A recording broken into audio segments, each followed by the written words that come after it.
आज आपण atomic some basic concept of केमिस्ट्रीचा पुढचा टॉपिक घेणार आहोत. ठीक आहे. मागच्या टॉपिक मध्ये आपण युनिट बद्दल फक्त डिस्कशन केलं होतं. या क्लासमध्ये आपण आता डिस्कशन करणार आहोत पुढच्या टॉपिक बद्दल. बरोबर आहे. त्याच्या अगोदर काही बेसिक वस्तू तुम्हाला माहित असले पाहिजे, तर आपण अगोदर त्यापासून सुरुवात करू. टॉपिकचं नाव काय आपलं? Some basic concept of chemistry. Some basic concept of chemistry. Some basic concept of chemistry. अब इसके बारे में आज के इसमें हम लोग पढ़ने वाले हैं. तो सबसे पहले बेसिक चीजों के ऊपर जानकारी ले लेते हैं. तो बेसिक चीजें क्या है हमारी? तो देखो यहाँ पे सबसे पहला चीज हम लोग को पढ़ना है यहाँ पे कि भाई एटॉमिक नंबर क्या है. एटॉमिक नंबर क्या होता है? तो एटॉमिक नंबर के ऊपर पहले जानेंगे. तो एटॉमिक नंबर मतलब क्या? तो atomic number nothing but the number of proton present, number of proton present in a nucleus of an element is called atomic number. तो कितनी, इसका मतलब क्या हो रहा है? एटॉमिक नंबर का कितने नंबर ऑफ प्रोटॉन प्रेजेंट होते हैं न्यूक्लियस के अंदर, उसी को हम इंडिकेट करते हैं एटॉमिक नंबर से. जैसे एग्जांपल पे ले, पोटेशियम ले लेता हूं एक तरफ, कैल्शियम ले लेता हूं एक तरफ, बोरॉन ले लेता हूं और एक तरफ एल्यूमिनियम ले लेता हूं. ठीक है. अब यहां पे इसका पोटेशियम का जो है एटॉमिक नंबर है 19. इसके बाद में कैल्शियम का जो है एटॉमिक नंबर क्या है बेटा? 20. बोरॉन है, बोरॉन का एटॉमिक नंबर क्या है? 5. और एल्यूमिनियम का कितना होता है बेटा? 30. तो यहाँ पे अगर ये एटॉमिक नंबर की बात करें बेटा, तो ये जितने भी एटॉमिक नंबर आप लोग को दिखाई दे रहे हैं, ठीक है, ये जितने भी एटॉमिक नंबर आप लोग को दिखाई दे रहे हैं यहाँ पे, वही एटॉमिक नंबर्स, यही सारे एटॉमिक नंबर क्या है बेटा? प्रोटॉन्स हैं. यही इसके क्या होते हैं? प्रोटॉन्स. तो मतलब क्या है? एटॉमिक नंबर जहां पे भी लिखा जाता है एलिमेंट के पास में, उसके अंदर क्या होते हैं? उतने ही प्रोटॉन होते हैं जितना उसका एटॉमिक नंबर होगा.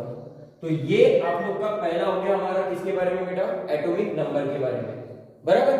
अब दूसरा जो पार्ट है एटॉमिक नंबर के बाद में, वो है हमारा एटॉमिक मास. तो एटॉमिक मास के पहले हम लोग क्या कर लेते हैं कि भाई न्यूक्लियस होता कैसे है, न्यूक्लियस मतलब क्या है, ये देख लेते हैं सबसे पहले. ठीक है. तो न्यूक्लियस के अंदर होता क्या है वो भी चीज जानने के लिए, तो सबसे पहले मान के चलो ये एलिमेंट है और ये इसके अराउंड में क्या है? ये सारे ऑर्बिट्स हैं.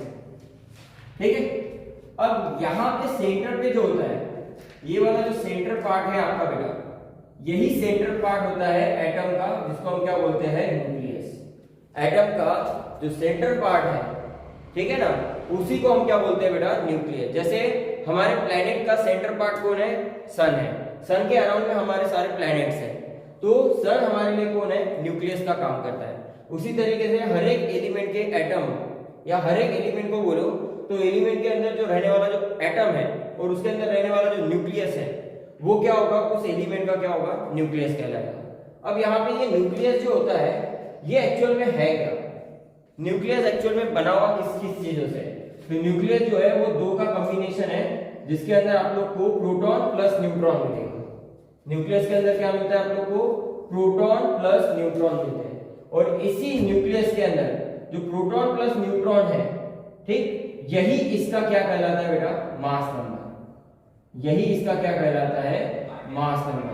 तो मास नंबर एक्चुअल में क्या है कि जिसके उसके अंदर प्रोटॉन प्लस न्यूट्रॉन जो भी होंगे मिलके, वही उसका क्या कहलाएगा बेटा? मास नंबर कहलाएगा. ठीक. तो ये न्यूक्लियस को ही हम लोग क्या बोलते हैं बेटा?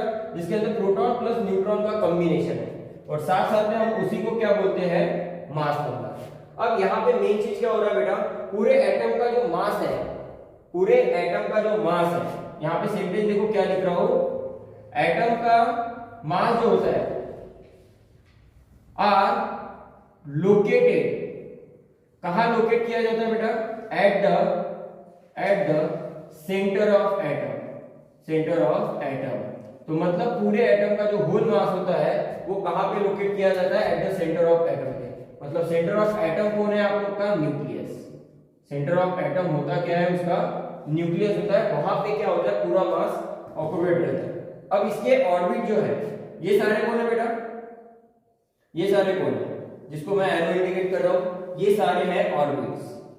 इनको हम क्या बोलते हैं बेटा, ऑर्बिट्स बोलते हैं। मतलब ऑर्बिट बोलो या फिर शेल बोलो, बात एक ही है।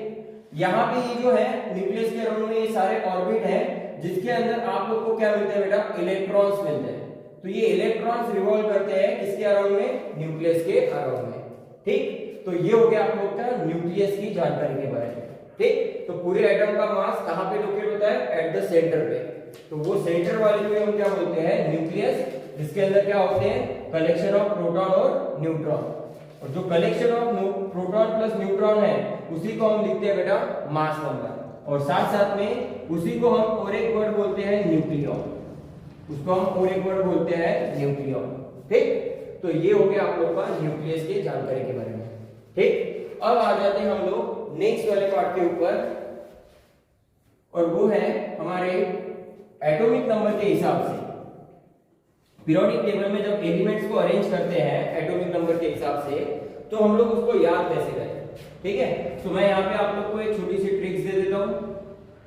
इस ट्रिक के हिसाब से आप लोग को समझ में आ जाएगा कि भाई एटॉमिक नंबर कैसे ध्यान में रखना है। ठीक है, अब ये आप लोग का मान के चलो एक पीरियोडिक टेबल है। इस पीरियोडिक टेबल में कितने ग्रुप्स होते हैं, तो आप लोग देखोगे तो ये 1 है, ये सेकंड है, ये थर्ड, ये फोर्थ, फिफ्थ, 6, 7, 8, 9, 10, 11, 12, फिर आएगा 13, 14, 15, 16, 17 और एक आखिरी वाला और जोड़ लेता हूं 18। तो टोटल जो ग्रुप नंबर्स है, ये सारे ग्रुप नंबर कितने हैं हमारे, 18 है। ठीक, और पीरियड कितने होते हैं बेटा इसमें, पीरियड कितने होते हैं, पीरियड को आप लोग चाहो तो ऑर्बिट के नाम से भी जान सकते हो। ठीक है ना, जो अभी हम लोग ने पढ़ा था उसको आप लोग ऑर्बिट के नाम से भी जान सकते हो। तो पीरियड कितने होते हैं बेटा, ये 1, ये 2, फिर ये 3, ये 4, ये 5, ये 6 और ये 7। तो टोटल पीरियड कितने हैं हमारे पास, 7 है, और ग्रुप कितने हैं, 18 है। अब इसके अंदर किसी भी एलिमेंट्स का एटॉमिक नंबर ध्यान में रखने के लिए क्या करना है हम लोग को, कि भाई एलिमेंट्स कितने में आ सकते हैं। सबसे पहले ये चीज देखनी है। तो देखो बेटा, हर एक ग्रुप 1 से स्टार्ट होके 18 पे खत्म होता है, और ये जो 18 वाला जो पार्ट होता है ये होता है आप लोग का इनर्ट गैस। इसका पार्ट कौन सा होता है, ये इनर्ट गैस वाला होता है। ठीक, और इनर्ट गैस के पहले यहां तक के जो ग्रुप है, इस ग्रुप को हम लिखते हैं बेटा पी ब्लॉक। इस ग्रुप को क्या लिखते हैं, पी ब्लॉक। और यहां वाला जो बीच वाला पार्ट है इसको हम लोग लिखते हैं डी ब्लॉक। और ये जो हमारा होता है इसको हम लोग क्या लिखते हैं, एस ब्लॉक। ठीक, तो ये आप लोग के ब्लॉक्स हो गए बेटा। अब यहाँ पे मेन चीज क्या है कि ये आप लोग के मेटल्स है। ठीक है, ये सारे कौन से आप लोग के, ये भी मेटल है, पर ये कौन से मेटल है बेटा, अल्कली मेटल। ये कौन से मेटल है, अल्कली मेटल्स है। और ये आप लोग का ग्रुप जो है ये है हमारा अल्कलाइन अर्थ मेटल। ये कौन है हमारा, अल्कलाइन अर्थ मेटल। ठीक, और इस ब्लॉक को, जो डी ब्लॉक है आपका, इसको हम बोलते हैं बेटा ट्रांजिशन एलिमेंट। तो ये हमारे लिए ट्रांजिशन एलिमेंट का काम करेगा। ठीक है, तो ये ट्रांजिशन एलिमेंट ये आप लोग का कौन है, डी ब्लॉक, ये S block, alkali metal, alkaline earth metals, और ये जो आखिरी वाला जो ग्रुप है ये वाला पार्ट। ठीक है ना, तो ये वाले जो दो पार्ट में दिखा रहा हूं यहाँ पे डॉटेड लाइन में, ये होते हैं आप लोग का एफ ब्लॉक। जो ग्रुप नंबर 3 में और पीरियड नंबर 6 और 7 में जो होते हैं वो होते हैं आप लोग के एफ ब्लॉक। बराबर है। अब यहाँ पे क्या करना है बेटा, कि मैंने आप लोग को ब्लॉक्स बता दिए, इनर गैस कहाँ होते हैं वो बता दिया, पी ब्लॉक आप लोग को बता दिया है। बराबर है। अब यहाँ पे मेन चीज क्या हो रही है कि यहाँ पे या फिर यहाँ पे किसी में भी आप लोग को नंबर ऑफ एलिमेंट्स कितने होते हैं वो चीज जानकारी लेनी है। तो नंबर ऑफ एलिमेंट को जानकारी लेने के लिए क्या करना है हम लोग को, कि भाई ये न्यूक्लियस है, इस न्यूक्लियस के अराउंड में क्या है, ये सारे ऑर्बिट्स हैं। ठीक है, तो मैं यहाँ पे जो ऑर्बिट आप लोग को दिख रहे हैं, तो ये आप लोग का एन जो है ये ऑर्बिट होता है। तो पहला तो नंबर 1 होता है, फिर नंबर 2, फिर नंबर 3, नंबर 4, और ये बढ़ते जाता है नंबर 5, नंबर 6 और नंबर 7। ठीक है, 7 पीरियड 7 सर्कल बना के रख दिए यहाँ पे। अब यहाँ पे आप लोग को क्या करना है कि भाई टोटल इलेक्ट्रॉन्स हर एक पीरियड के अंदर कितने रहेंगे। ठीक है, हर एक पीरियड में इलेक्ट्रॉन्स कितने होंगे। देखो ये मैंने यहाँ पे पीरियड के लाइनिंग्स लगा दिए यहाँ पे इस तरीके से। ठीक है, तो बेटा देखो यहां से ऊपर ये जो 1 नंबर है इसको मैं थोड़ा ऊपर लिख देता हूं यहाँ पे। इस तरीके से हमारा ये क्या हो रहा है, पीरियड स्टार्ट हो रहा है बेटा। ठीक है, मैं इसको दोबारा एक बार अरेंज कर देता हूं। ये आप लोग का 1 है, ये 2nd है, ये 3rd है, 4th है, ठीक है, 5th है, 6th है और ये 7th है। ठीक, ये आप लोग का कौन है, 7th है। ये यहां तक के, ठीक, ये यहां तक के। तो ये आप लोग का कौन होगा, 6 और 7 वाला जो होगा वो एफ ब्लॉक कहलाएगा। ग्रुप नंबर 3 में 6 और 7। ठीक, अब आप लोग को क्या करना है भाई कि इसके अंदर इलेक्ट्रॉन्स कितने होंगे। आप लोग को जितने एलिमेंट इसके अंदर रहेंगे बेटा, ठीक है, इस 18 के ऊपर भी एक और डब्बा होता है और इसके ऊपर मैं 18 लिख रहा हूं। ठीक, तो पीरियड जो होते हैं वो इस तरीके से स्टार्ट हो रहे हैं आप लोग के। अब आप लोग को पता करना है कि भाई इलेक्ट्रॉन्स कितने होंगे। तो आप लोग को बोर्स का पता है बेटा, 2n² का फॉर्मूला। ठीक है, तो 2n² के फॉर्मूले से हमें पता चलता है कि भाई n की वैल्यू जितनी भी आप डालोगे, ठीक है, उतने नंबर ऑफ इलेक्ट्रॉन्स आप लोग को मिलते जाएंगे। तो यहाँ पे अगर मैं बात करूं बेटा पीरियड पूरे पीरियोडिक टेबल में, तो पीरियोडिक टेबल के हिसाब से मिनिमम जो इलेक्ट्रॉन्स है, मिनिमम इलेक्ट्रॉन्स कितने रह सकते हैं बेटा, 2। मिनिमम इलेक्ट्रॉन्स कितने रह सकते हैं, 1 है, हाइड्रोजन है हमारे पास इसलिए उसका 1 इलेक्ट्रॉन है, पर इन जनरल देखा जाए तो 2 इलेक्ट्रॉन। और मैक्सिमम जो इलेक्ट्रॉन्स है वो हमारे पास कितने रहेंगे बेटा, 32। तो 32 इलेक्ट्रॉन मैक्सिमम होंगे। अब कैसे पता करेंगे, तो इसके अंदर आप डाल दो, इस फॉर्मूले में आप वैल्यूज डालो। तो यहाँ पे वैल्यूज अगर डालते हो आप लोग तो क्या क्या चीजें आप लोग को मिलती है, जरा चेक करो। एक बार इसको बना लो फिर मुझे थोड़ी सी जगह मिल जाएगी।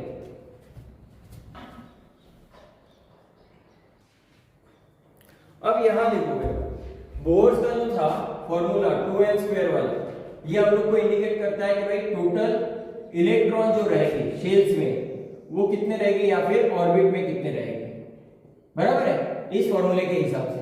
तो यहाँ पे अगर मैं n की वैल्यू 1, n की वैल्यू 2, n की वैल्यू 3 और n की वैल्यू 4 डालता हूं तो 2n² का फॉर्मूला यहाँ पे लग गया है।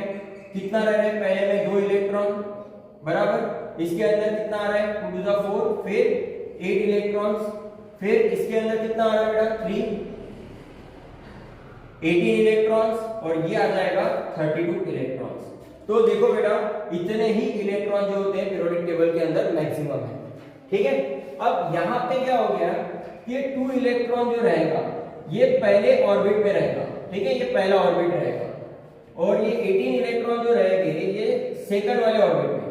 ठीक है, ये आप लोग का कौन सा है, ये न्यूक्लियस मान के चलो, ये न्यूक्लियस डाल दिया, ये पहला वाला ऑर्बिट, फिर ये दूसरा वाला ऑर्बिट इसके लिए, फिर तीसरे वाले ऑर्बिट के लिए क्या रहेगा, ये न्यूक्लियस के लिए 1 2 3। तो ये तीसरे वाले ऑर्बिट के अंदर मैक्सिमम इलेक्ट्रॉन कितने होंगे, 18 इलेक्ट्रॉन। फिर 32 के अंदर देखेंगे तो ये 1 2 3 4, तो चौथे के अंदर मैक्सिमम इलेक्ट्रॉन कितने रहेंगे बेटा, 32 इलेक्ट्रॉन्स। तो आप लोग का मिनिमम 2 इलेक्ट्रॉन से स्टार्ट होकर मैक्सिमम कितना जाएगा बेटा, 32 इलेक्ट्रॉन्स तक के जा सकता है। ठीक है, अब हम लोग को क्या करना है, ये चीज जानने के बाद हम लोग को पता करना है कि भाई पीरियड के अंदर हम लोग को कैसे पता चलेगा कि भाई इस पीरियड में इतने एलिमेंट्स हैं, इस पीरियड में इतने एलिमेंट्स हैं।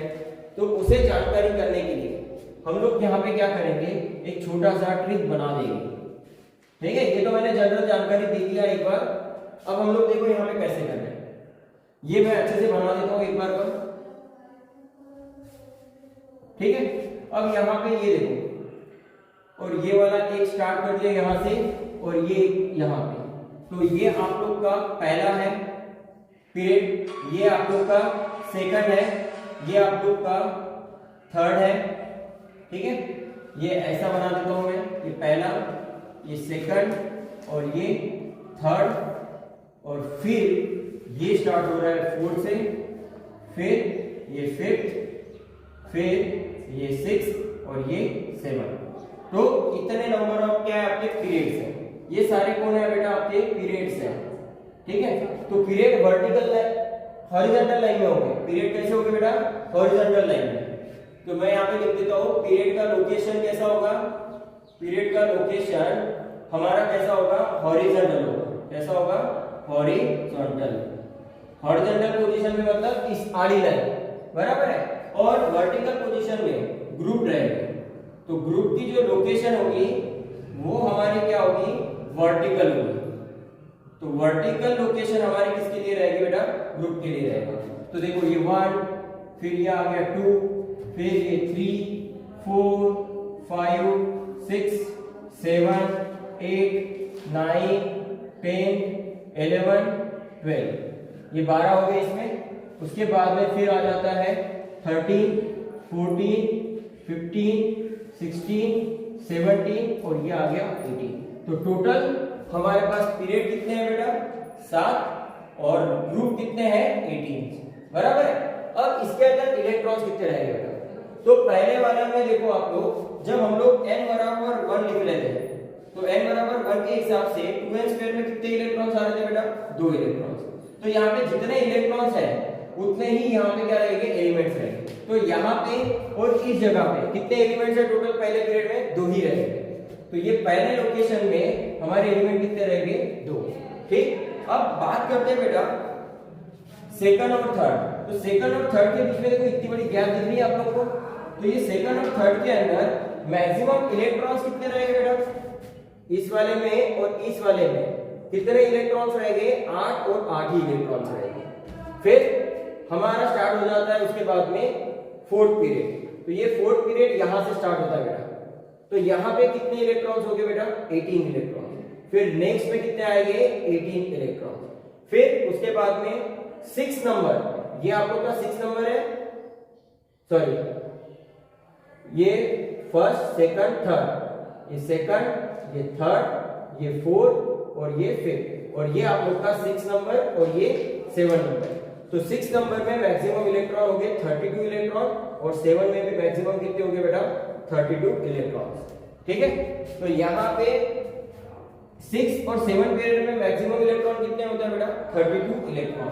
सिर्फ ये जो ग्रुप नंबर थर्ड है और ये जो आप लोग का 6 और ये जो 7th है ये आप लोग का कैसा है एफ ब्लॉक वाला। तो एफ ब्लॉक आप लोग देखते हो कभी पीरियोडिक टेबल में इसके नीचे बनाया जाता है एफ ब्लॉक बराबर है। और ये एफ ब्लॉक की जो पोजीशन है बेटा ये ग्रुप में दी गई। तो ये ऐसे इसको अगर लिख रहा हूं मैं तो भी ये किस में अरेंज किया हुआ है बेटा, इन दोनों को किस में अरेंज किया हुआ है ग्रुप में ही अरेंज किया हुआ है। तो इसका ग्रुप नंबर फिक्स ही रहेगा बेटा थर्ड। एफ ब्लॉक का जो ग्रुप नंबर है वो तो फिक्स ही रहेगा। कौन सा नंबर रहेगा बेटा थर्ड, क्योंकि हम लोग थर्ड ग्रुप में 6 और 7 पीरियड को क्या कर रहे हैं अरेंज कर रहे हैं। इसके अंदर मैक्सिमम कितने होते हैं बेटा 32 और 32 इलेक्ट्रॉन। तो मैंने क्या किया इन 32 और 32 इलेक्ट्रॉन में से देखो 32 और इन 32 इलेक्ट्रॉन में से मैंने क्या कर दिया माइनस कर दिया। कितने इलेक्ट्रॉन माइनस कर रहा हूं मैं यहाँ पे 14 इलेक्ट्रॉन मैंने माइनस कर दिए। 14 भी नहीं, हाँ 14 इलेक्ट्रॉन।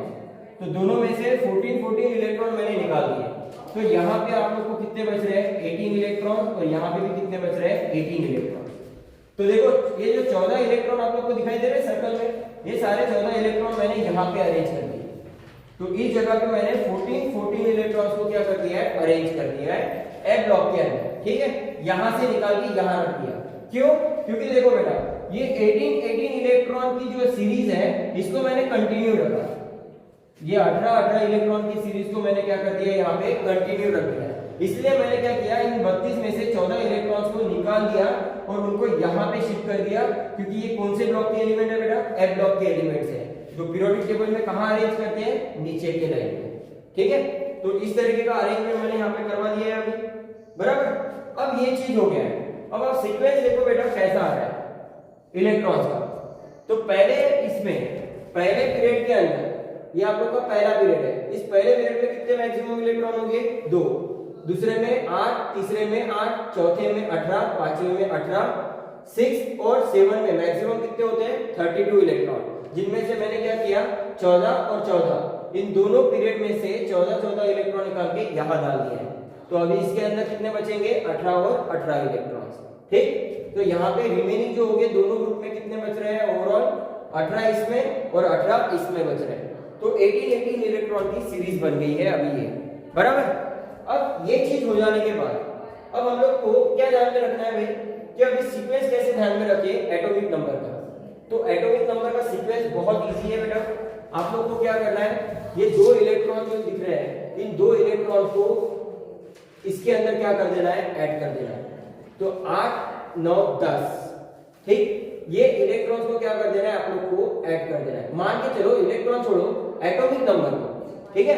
एटॉमिक नंबर को आपको क्या करना है, ऐड कर देना है। तो इसका जो हाइड्रोजन है यहाँ पे और यहाँ पे कौन है आप लोग का, हीलियम, ठीक है ना। तो यहाँ पे मैं बात कर रहा हूँ, मैं वहां की नहीं बात करूंगा, इस साइड की पहले बात कर रहा हूँ, ठीक है। पीरियड का स्टार्ट अपना पीरियोडिक टेबल यहाँ से स्टार्ट होता है और यहाँ पे क्या होता है, खत्म होता है। और ये जो खत्म होने वाला ये जो राउंड दिख रहा है ना, ये आप लोग का हमेशा कहाँ खत्म होता है, इनर्ट गैस। तो इनर्ट गैस पे पीरियोडिक टेबल क्या होता है, जाके खत्म होता है हमेशा।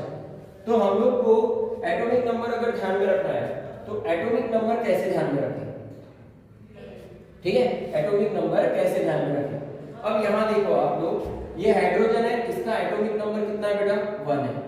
अब मुझे नेक्स्ट एलिमेंट का एटॉमिक नंबर पता करना है, ठीक है। और मैंने आपको क्या बोला कि एक पीरियड के अंदर मैक्सिमम कितने इलेक्ट्रॉन हो सकते हैं, 2 इलेक्ट्रॉन।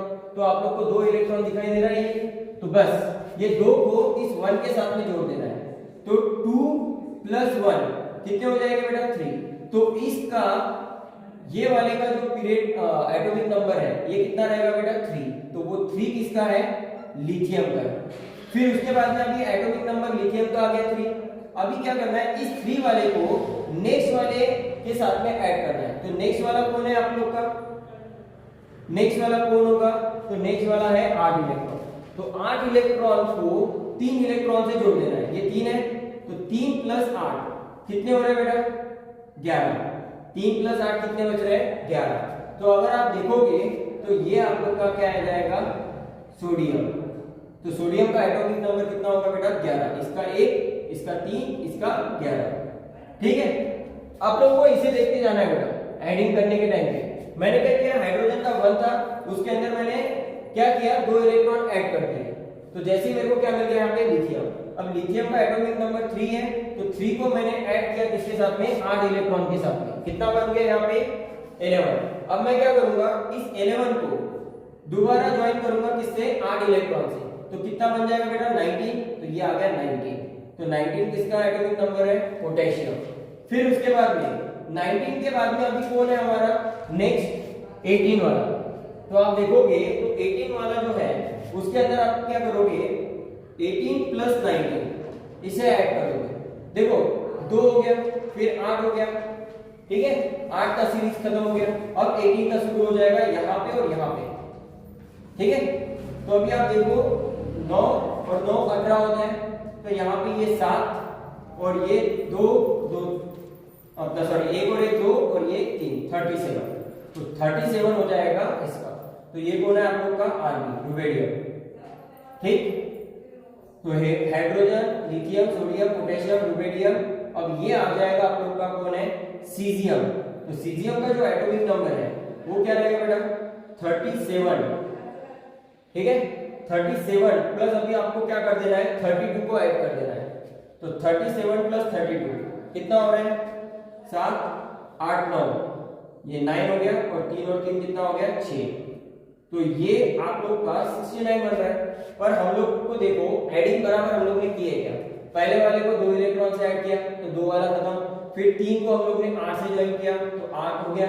फिर 11 को दोबारा 8 से ज्वाइन किया तो 19 हो गया, बराबर।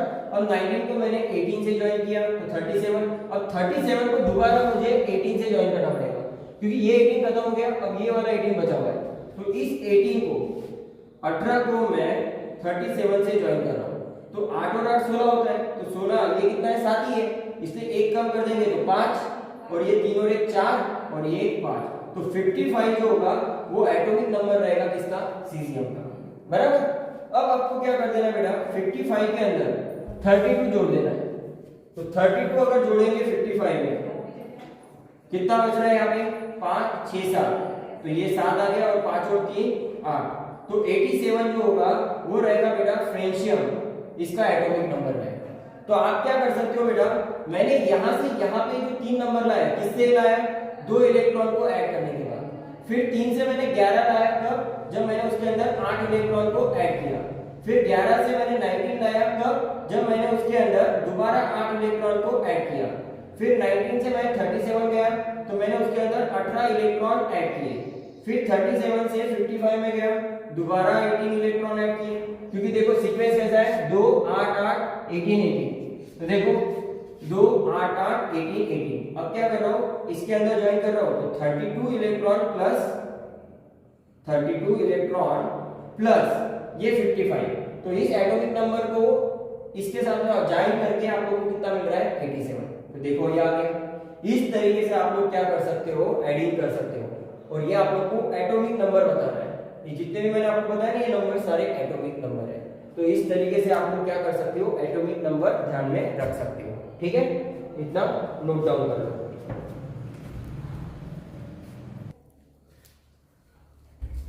अब एटॉमिक नंबर हो गया बेटा। अब बात करते हैं बेसिक चीज, दूसरा है बेटा वैलेंसी। वैलेंसी मतलब क्या है, combined capacity of element, combined capacity of an element, तो combined capacity of an element, उसी को हम क्या बोलते हैं बेटा, वैलेंसी। अब वैलेंसी होती क्या है, वैलेंसी का लोकेशन पीरियोडिक टेबल में कैसे पता करें, ठीक है, पीरियोडिक टेबल में वैलेंसी का लोकेशन कैसे पता करें। तो आप लोग को वैलेंसी जो होगी पीरियोडिक टेबल में, वो आप लोग को कौन बताने वाला है बेटा, ग्रुप नंबर। वो आप लोग को कौन बताएगा बेटा, ग्रुप नंबर। तो ग्रुप नंबर जो आपको बताएगा वही उसकी क्या होगी बेटा, वैलेंसी होगी। हमारे पीरियोडिक टेबल में ग्रुप नंबर टोटल कितने हैं, टोटल ग्रुप नंबर कितने हैं बेटा, 18 है। ठीक है, तो 18 है, तो आप लोग को उसके हिसाब से क्या बताएगा, वो वैलेंसी बताएगा। तो ग्रुप नंबर अगर 1 की बात करूं बेटा, ठीक है, यहां पे मैं ऐसा करता हूं, इस जगह पे छोटा सा टेबल बना दूं, ठीक है, यहां पे मैं लिखता हूं ग्रुप नंबर और यहां पे लिखता हूं मैं वैलेंसी। ठीक है, तो ग्रुप नंबर और वैलेंसी, इससे आप लोग को क्या होगा, तो उसका वैलेंसी पता चल जाएगा हर एक ग्रुप का। तो यहां पे अगर आप देखोगे तो ग्रुप नंबर 1 है, 2 है, 3 है, 4 5 6 7 8 9 10, ठीक है, 10 के बाद में फिर कौन है, 11 12। अब यहां पे हम लोग आगे बढ़ते जा रहे हैं, ठीक है ना, इस तरीके से हम लोग क्या कर रहे हैं, आगे बढ़ते जा रहे हैं। पर मैं आपको बता दूं कि यहाँ पे जो ग्रुप नंबर है वही इंडिकेशन क्या दे रहा है, वैलेंसी। अगर ग्रुप नंबर 1 है तो उसकी वैलेंसी 1 होगी, ग्रुप नंबर 2 है तो उसकी वैलेंसी क्या होगी, 2 होगी। अब ये वैलेंसी लोकेट कहाँ होती है, किसी भी एलिमेंट में, एलिमेंट के अंदर वैलेंसी का लोकेशन कहाँ होता है। तो यहाँ पे मैं लिख रहा हूं बेटा, location of valency of any element, location of valency of any element is present last shell of that atom। उस एटम का आखिरी जो शेल रहेगा बेटा, किसी भी एलिमेंट का आप आखिरी शेल पकड़ लो, जो आखिरी शेल में आप लोग को इलेक्ट्रॉन दिखेगी उतनी ही उसकी क्या होगी बेटा, वैलेंसी होगी। तो आखिरी जो लोकेशन होगा किसी भी एलिमेंट का, शेल का, वही उसका इंडिकेट क्या करेगा बेटा, वैलेंसी। तो यहाँ पे देखो, इसकी क्या रहेगी बेटा, 3, इसकी क्या रहेगी 4, इसकी क्या रहेगी 5 6 7 8 9। अगर आप देखोगे बेटा तो ये इस तरीके से नंबर जा रहे हैं, पर मैं आपको बता दूं बेटा, मैक्सिमम जो इलेक्ट्रॉन हो सकते हैं आखिरी शेल में, वो कितने होंगे बेटा, 8 ही होंगे। मैक्सिमम शेल जो होंगे एकदम आखिरी के ग्रुप के आखिरी के शेल में, वो मैक्सिमम कितने इलेक्ट्रॉन हो सकते हैं, 8। तो 8 ही इलेक्ट्रॉन आप लोग के मैक्सिमम उस आखिरी शेल में रह सकते हैं। ठीक है, अब ये कैसे पता चलेगा, तो उसके लिए क्या होता है बेटा, कि यहाँ पे आप लोगों को एक ही चीज ध्यान में रखनी है कि जिनकी वैलेंसी 2 है उसको हम लोग क्या लिखते हैं, डुप्लेट। उसको हम लोग क्या लिखते हैं, डुप्लेट। जिनकी वैलेंसी कितनी होती है, 2 इलेक्ट्रॉन की होती है, उनको बोलते हैं डुप्लेट। और यहाँ पे 2 वाला कौन है, अकेला हीलियम ही है, इसलिए उसकी वैलेंसी को क्या लिखते हैं हम लोग, डुप्लेट में। अब रिमेनिंग जो है यहाँ से लेके 7 से 8 तक के, तो 8 तक के जो इलेक्ट्रॉन फुलफिल कर रहे हैं उसको हम बोलते हैं ऑक्टेट। ठीक है, किसी भी एलिमेंट को आउटर शेल में मैक्सिमम कितने इलेक्ट्रॉन होने चाहिए? 8 इलेक्ट्रॉन। ठीक है, तो मैक्सिमम 8 इलेक्ट्रॉन जो है उनके आखिरी शेल में होते हैं, तो उसको हम क्या लिखते हैं? ऑक्टेट। तो ऑक्टेट हर एक एलिमेंट का क्या होना चाहिए? कंप्लीट होना चाहिए, ये आप लोगों ने सुना होगा। तो ऑक्टेट को कंप्लीट करने के लिए हर एक एलिमेंट की क्या होती है? एक रिक्वायरमेंट होती है, तो वो रिक्वायरमेंट फुलफिल करना उसको जरूरी होता है ताकि वो कंप्लीट क्या करे? 8 इलेक्ट्रॉन उसके आउटर शेल में कंप्लीट करे। ठीक, अब ये 8 इलेक्ट्रॉन उसके आउटर शेल में कंप्लीट कैसे होंगे?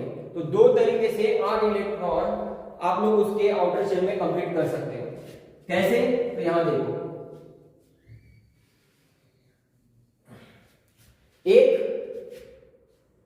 दो तरीके से हम लोग ऑक्टेट को कंप्लीट कर सकते हैं। ठीक है, एक तो डोनेट द इलेक्ट्रॉन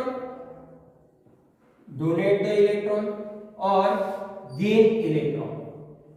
एक तो आप इलेक्ट्रॉन निकाल दो तो 8 इलेक्ट्रॉन कंप्लीट हो जाएंगे, या फिर गेन करो तो 8 इलेक्ट्रॉन कंप्लीट हो जाएंगे। अब यहाँ पे इसका मीनिंग कैसे है भाई, कैसे समझे इसको? तो भाई यहाँ पे एकदम सिंपल चीज है, डोनेट करने वाले इलेक्ट्रॉन जो है, एलिमेंट जो डोनेट करने वाले हैं इलेक्ट्रॉन, वो हमेशा कौन होंगे? मेटल्स होंगे। तो मेटल की खासियत ही क्या है? इलेक्ट्रॉन डोनेट करना। अब जो इलेक्ट्रॉन गेन करते हैं, तो उन इलेक्ट्रॉन को गेन करने के लिए मैक्सिमम मेन चीज क्या होगी कि जो गेन करने वाले होते हैं वो सारे कौन होते हैं? Non metal. ठीक है, तो नॉन मेटल का काम क्या होगा? वो इलेक्ट्रॉन को गेन करने का काम करते हैं, और मेटल हमेशा इलेक्ट्रॉन को डोनेट करने का काम करते हैं। तो आप ऑक्टेट क्या कर सकते हो? इस तरीके से अरेंज कर सकते हो। एक तो इलेक्ट्रॉन दे दो, तो देने वाले कौन है? मेटल। तो मेटल मैक्सिमम इलेक्ट्रॉन कितने दे सकता है? 1 से लेके 3 तक। तो 1 से लेके 3 तक के इलेक्ट्रॉन, या फिर मान के चलो 4 तक के इलेक्ट्रॉन जो है वो डोनेट करने की कैपेसिटी है। ठीक है, डोनेशन। तो ये मेटल जो होते हैं 1 से लेके 4 तक की या 1 से लेके 3 तक की इलेक्ट्रॉन डोनेट करने की क्या होती है? कैपेसिटी होती है। कैसे 4? तो देखो आप लोग, अभी मान के चलो हम लोग को 8 इलेक्ट्रॉन का ऑक्टेट कंप्लीट करना है, बराबर है? तो मेटल क्या करेगा? 1 2 3 या 4 इतने इलेक्ट्रॉन क्या कर देगा? वो डोनेट कर देगा। ठीक है, और जितने ही इलेक्ट्रॉन डोनेट करेगा, मान के चलो इसने 1 इलेक्ट्रॉन डोनेट किया, तो लेने वाला जो रहेगा, देखो ये मैं यहाँ पे लिख रहा हूँ डोनेट, ये लिख रहा हूँ डोनेट इलेक्ट्रॉन। अब गेन करने वाला जो रहेगा, इसके नीचे मैं एरो देखो बना रहा हूँ, ये 3 के नीचे इसका एरो, 4 के नीचे इसका एरो। तो एक जो डोनेट कर रहा है मेटल, गेन करने वाला कौन? गेन करने के वाले पास कितने इलेक्ट्रॉन होने चाहिए? 7। और जो 2 इलेक्ट्रॉन डोनेट कर रहा है, तो उसके आगे वाले के पास कितने होने चाहिए? 6। 3 डोनेट कर रहा है, तो उसके आगे वाले के पास कितने होने चाहिए बेटा? 5। और उसके बाद में 4 डोनेट करने वाले के पास कितने होने चाहिए? 4। ठीक है, तो यहाँ पे क्या होना चाहिए? आगे वाला जितना डोनेट कर रहा है, उसके आगे वाले एलिमेंट के पास क्या होने चाहिए? उतने इलेक्ट्रॉन अवेलेबल होने चाहिए। रिक्वायरमेंट फुलफिल कितनी करनी है हम लोग को? यहाँ पे ये गेन करने वाले लोग हैं कौन? ये गेन करने वाले इलेक्ट्रॉन कौन है? नॉन मेटल्स है। तो नॉन मेटल क्या कर रहे हैं? अगर उसके पास 7 इलेक्ट्रॉन है, तो वो क्या करेगा? 1 इलेक्ट्रॉन मेटल से लेके अपना ऑक्टेट कंप्लीट करेगा। तो 1 + 7 को अगर आप ऐड करते हो तो कितने हो रहे हैं? ये 8। 6 को 2 के साथ में ऐड कर रहे हो, फिर 8 हो रहे हैं। 5 को 3 के साथ में ऐड कर रहे हो, फिर 8 हो रहे हैं। 4 को 4 के साथ में ऐड कर रहे हो, फिर क्या हो रहे हैं? 8। तो 4 को 4 के साथ में ऐड करने के बाद में भी ऐड हो रहे हैं। मतलब क्या है कि हमारा मेन रिक्वायरमेंट क्या है कि 8 इलेक्ट्रॉन होने चाहिए। ठीक है, तो ऑक्टेट कंप्लीट होना चाहिए, ऐसा बोला जाता है पीरियोडिक टेबल में। तो ये कैसे होगा? रिक्वायरमेंट के हिसाब से। मान के चलो यहाँ पे मैंने क्लोरीन लिख दिया, तो क्लोरीन को कितने इलेक्ट्रॉन की जरूरत है? उसके पास 7 इलेक्ट्रॉन होते हैं, और उसके पास सिर्फ 1 इलेक्ट्रॉन की कमी है। तो 1 इलेक्ट्रॉन क्या कर देगा? यहां से ले लेगा। तो डोनेट करने वाला कितना होना चाहिए? 1 ही इलेक्ट्रॉन करना चाहिए। ठीक, अगर यहाँ पे क्लोरीन ज्यादा हो गए तो हर एक क्लोरीन कितना लेना चाहेगा? 1 इलेक्ट्रॉन। तो जितने भी नंबर ऑफ क्लोरीन होंगे उतने नंबर ऑफ यहाँ पे क्या होंगे? मेटल इलेक्ट्रॉन डोनेट करेंगे। ठीक, तो ये हो गया आप लोग का ऑक्टेट कंप्लीट करने का तरीका। एक तो डोनेट करके इलेक्ट्रॉन को कंप्लीट करो, तो डोनेट करने वाला हमेशा ऑलवेज कौन है? मेटल। गेन करने वाला ऑलवेज कौन है? Non metal. ठीक है, तो ये हमेशा ध्यान में रखना है कि हम लोग को ऑक्टेट जो है वो कंप्लीट रखना है। ठीक है, तो ये हो गया आप लोग का वैलेंसी के बारे में। और वैलेंसी की लोकेशन कहाँ होती है बेटा? हर एक एलिमेंट के आउटर शेल में जो होता है इलेक्ट्रॉन, वही उसकी क्या होगी? वैलेंसी रहेगी। ठीक है, नोट डाउन करो।